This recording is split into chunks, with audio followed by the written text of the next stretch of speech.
অল্প বৃষ্টিপাত হতে এলাকায় জমে থাকতো জল, ফলে বিপাকে পড়তে হতো এলাকার বাসিন্দাদের। স্থানীয়দের দাবি মতন ঢালাই রাস্তা কাজ শুরু করা হলো।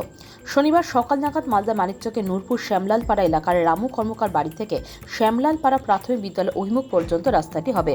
মানিকচক পঞ্চায়েত সমিতির পঞ্চদশ অর্থের আনুমানিক 2.5 লক্ষ টাকা ব্যয়ে ঢালাই রাস্তা নির্মাণ করা হবে।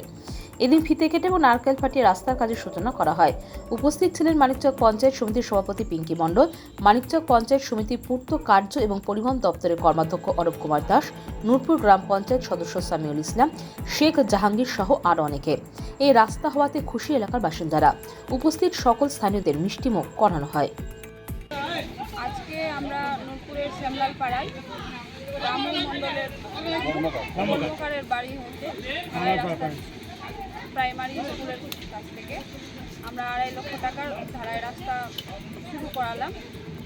আমাদের সবার প্রিয় বিধায়িকা সাবিত্রী মহাশয়া আসবেন, আমাদের এই রাস্তাটা শিলান্যাস করবেন। আমরা আজকে শুরুটা করিয়ে দিলাম। আজ থেকে শুরু হলো। পঞ্চায়েত সমিতির ফিফ ফিনান্স থেকে এই কাজটা করছি। এলাকাবাসী এই কাজে উপকৃত হবেন। আরও আগামী দিনে এরকম কাজগুলো আরও করবো আমরা। আমাদের এখানে পূর্ত কর্মাধ্যক্ষ আছেন, আজকে কাজটা শুরু করিয়েছেন। এরপরে আমাদের আরও শিলান্যাস হবে। আরও অনেকে লাইট আছে, ওয়াটার ট্যাঙ্ক আছে, ড্রেন আছে, অনেক কিছুই আছে। ওগুলোই শুরু করবো আস্তে আস্তে।